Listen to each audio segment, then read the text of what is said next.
But having said that, more of my Bollywood content is more famous than the indie content, which I want to change. I, as an artist, I think it's very important that non-film music becomes as it is becoming. Actually, if you see the artists are doing videos, doing non-film music parallelly to Bollywood music, Absolutely. and it's going to become huge. So when it comes to the crowdfunding thing, I don't think I would do that.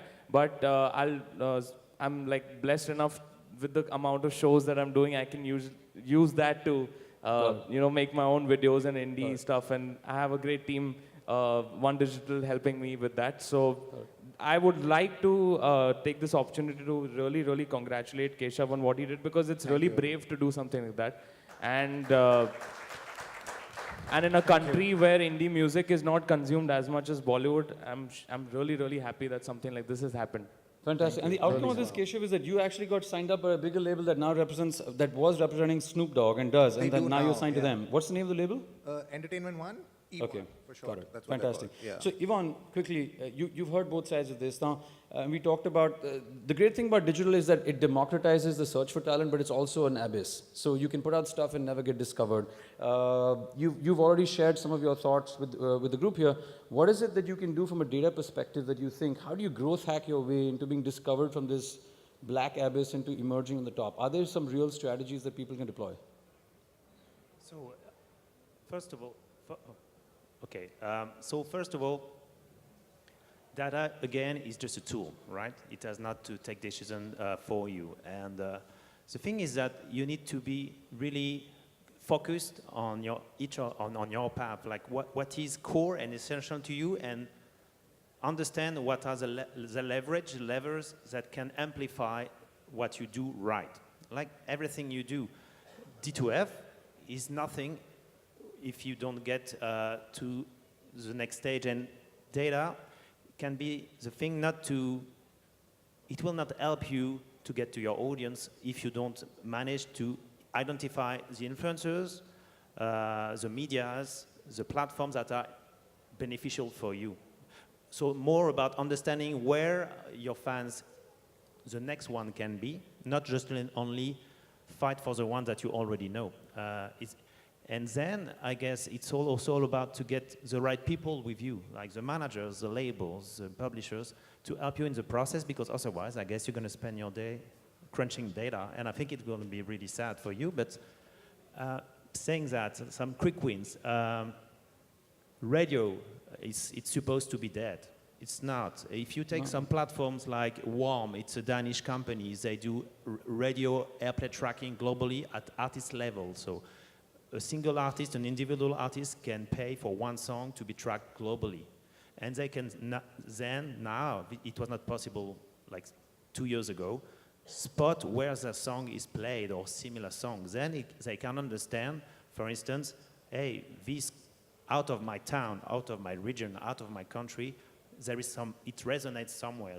Then I need people on the ground, like real people, to do the promo. So my advice here is connect data as a decision making with real people doing a real job, promo, marketing, touring, real life. Because otherwise, if you are data driven only, it's not that easy. And second thing, think about programmatic advertising as something key to the future. So you get the essence of your core fan. So if you take a pyramid like this, you have your top fan at the top, the one who they can I don't know, spend 2 days without sleeping to get a ticket to your show. They will be like behind you, advocates, like super fans. You have the active fans, and the passive ones. The most important one are the one on the bottom. If you want to get to the top. Can you break that down in percentages? So the top fans are maybe 5%? I think they're more like, 10 or 5, depending on the artist. The bigger you got, the more you get on top. Yes. Then it's more like 20, and the bottom is like, the average is everyone. Yes. The one who will get hooked by your song on the radio, by your face on the TV, by a recommendation through YouTube, in a playlist that you will never expect by accident, you will cross his way. And its song resonates with you because it has been brought to you by YouTube, because supposed to be in the same genre. Just quickly a segue into that. How important is the YouTube strategy in this Oh. in discovery process? Would you say it's the number one thing to do? Yes. Okay, fantastic. YouTube is the evil and paradise in the meantime. It's like Gurpreet, you and I know the right business. It's okay. it's like heaven and hell.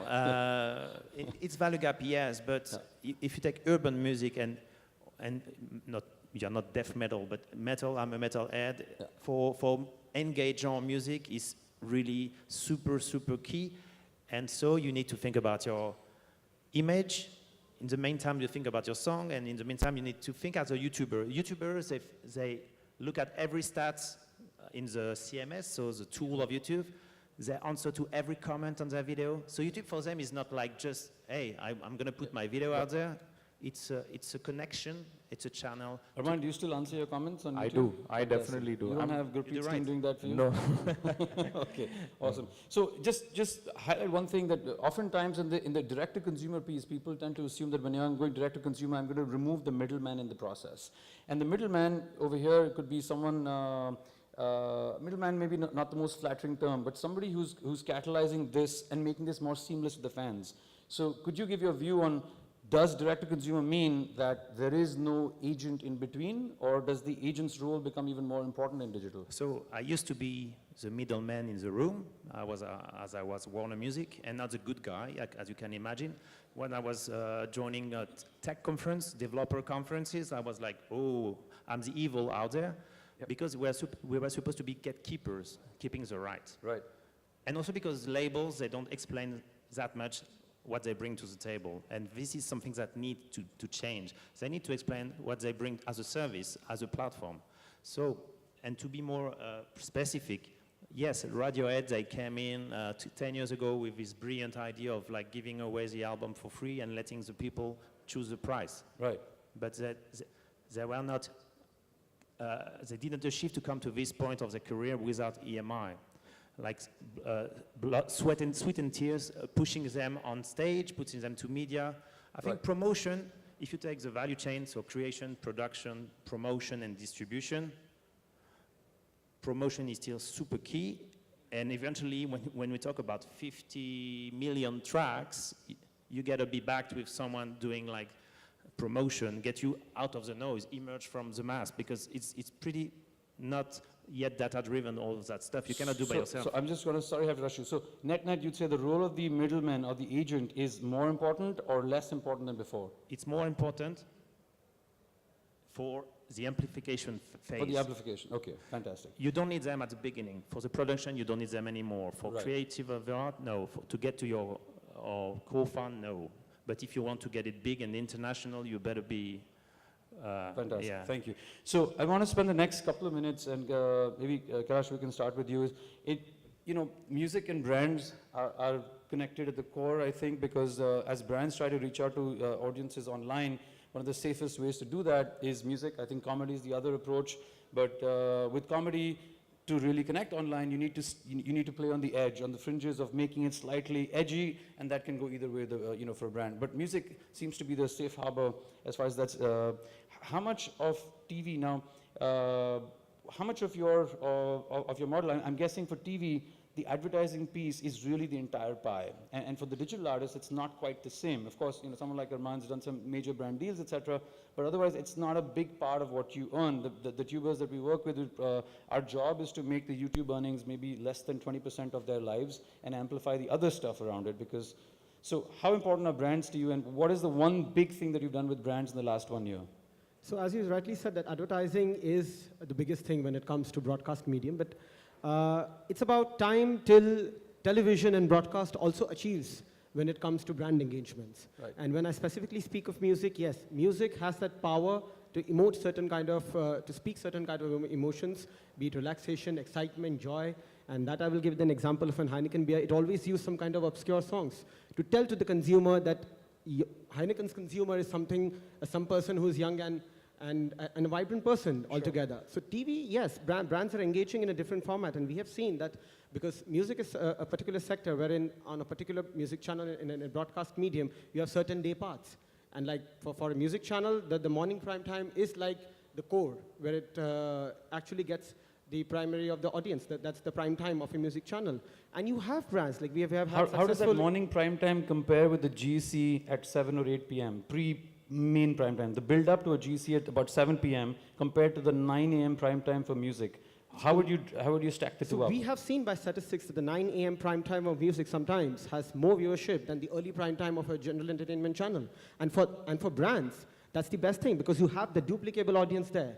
So the kind of audience that would see a GEC in an early prime time that's the same audience that views music in that early prime time. In scale, they're similar. 9 a.m. music is similar to GEC at 7 p.m. The early GEC, yes. Got it. But how would you compare the ad rates for a GC at 7 p.m. versus the 9 a.m. prime time for a music channel? Are they similar then? Because the data would suggest that the CPRPs or the cost per rating point, if they're similar, the brand money should be the same. I'm guessing that's not happening. That's not happening, yes, true. Because that's the industry how it functions. Because for a GEC, they have different cutouts altogether as compared to What's the various other logic to categories. that? Has anyone ever offered you logic to that? No one has ever offered logic to that, but I believe that it's time that it's about pushing. And maybe one fine day we will not have that discussion. Maybe we'll be at parity. But at a certain time, yes, because they have their certain budgets cut out for GEC, and there's a different benchmarking done for that as compared to on other channels. Now, very soon, people watching stuff on digital is going to equal the GEC piece, right? And in some cases, maybe bigger already, but I think we still some time to get there. And so that's going to be interesting because we always see this disconnect for how many people from the agencies or brands over here? Are there a bunch of folks here? Not too many. I wish. You know, this is something that we keep battling with, just the logic of these things. So, Arman, talk about, you've done some cool stuff with Amazon. You did that, you did one with Shirley and Clinton on Cadbury. What were those experiences like? Did you find the brand to sort of trying to control it too much? Or did you have your fair share of being able to do things? How did that come about with Amazon and Cadbury? So it also depends on the artist, what kind of brand he also wants to associate with. Sure. And how much he can, you know, like for me, when I work with a brand, I also see how it is true to me as an artist. I'm not going to do something that is great for the brand only. It's supposed to be good for the artist as well. Because when fans see me, they don't want to look at me as someone who does stuff only for, you know, branding or for money or stuff like that. I want to see them see me as a genuine artist. Right. So when I'm doing something like Cadbury, I was doing a song and we were doing a musical kind of a piece. If you've seen the video, it was me and Shirley in the video. Yes, So absolutely.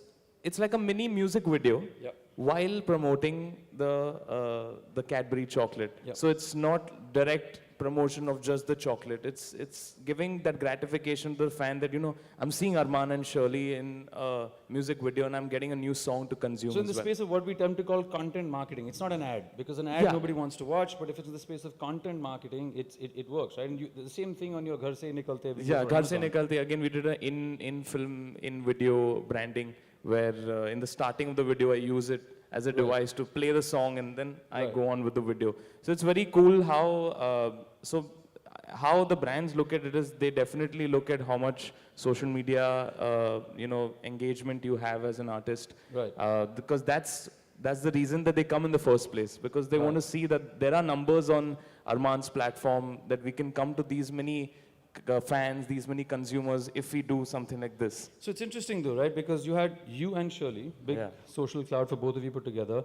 The Cadbury video is about few million views, 6 million views maybe, or something in that range. On YouTube, yeah. On YouTube? Instagram, it has like around, it's almost reaching 9 lakh views on Instagram. So 900K on Instagram. yeah. But the Ghar Se Nikalte is over 55 million 55 views. million, yeah.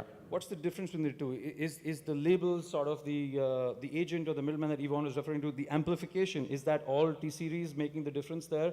Or do you think the content was just different and that's As resulting in in a asking 10x the difference? difference between the Cadbury and the Ghar Se so, Nikalte Amazon, so Ghar Se Nikalte is more of a single based around me as an artist, Right. and Cadbury is an ad jingle kind of a thing.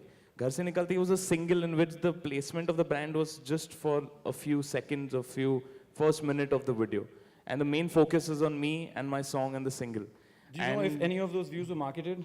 In which one? In Ghar Se Nikalte, out of the 55 million views, do you know if that was pushed or was that completely organic? I mean, if you see... There's nothing wrong, by the way. This is not a trick question because I think promotions, a lot of times artists think that promoting a video is bad, buying fake views is bad, but buying legit views, targeted, programmatic, is the smartest thing to do to get you amplification. But So- there are Google AdWords, there are Yes, yes, absolutely, those yeah. avenues in which you use to amplify the video. yeah. So I sit very actively on my content.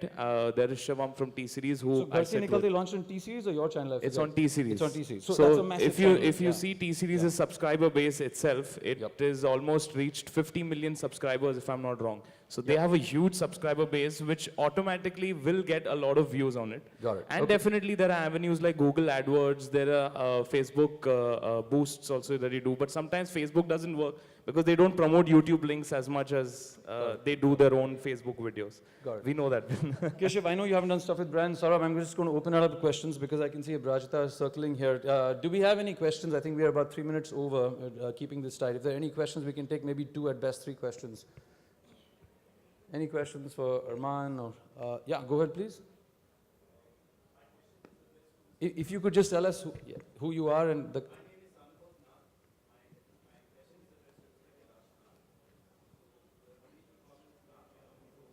Can we get a mic, please, to him? Thank you. Hi, my name is Anubhav Nath. My question is addressed to Anupam Nath from? from PTC channel. Okay. Okay, my question is addressed to Mr. Kailash Nath. The only thing common is Kailash Adhikari, you mean, right? yeah. Or Keshav? We were talking about this morning, early morning time ban, which is considered as prime for music channels. We also own a music channel per se, but most of the numbers are contributed without advertising breaks. So are we able to commercialize when we look at this early prime and we're comparing it with the GC prime time? So I think there is a question mark there. Are we able to commercialize those time bands? Because unless you play non-if cities onto those time bands, you're not able to monetize those time bands. And most of the advertisers look at those avenues after minusing those numbers actually. So what's Yes, your we take? are. Thank you for your question. Yes, we are able to monetize that. And it's not that it is not monetizable. I mean, it depends upon each and every channel strategy. Like at Masti, we are able to monetize that.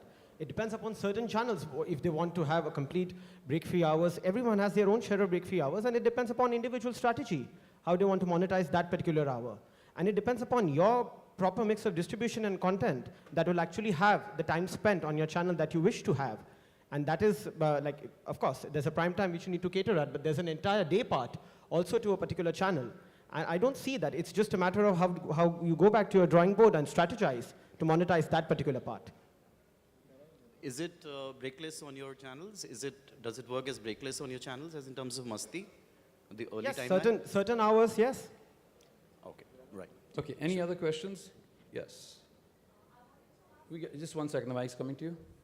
Hi, I'm Pooja from Pune. I wanted to ask Keshav, congratulations on your magnanimous success. I mean, I've only read about this and heard about it. I'm very lucky to witness it.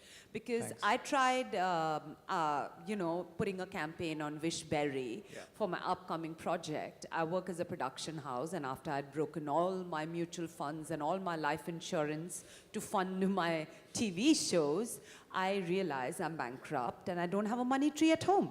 So when I tried to put up a campaign on Wishberry, my campaign just wouldn't go through. I don't know what was the issue. So could you tell me a little bit more about this crowdfunding platform that you've used to raise such huge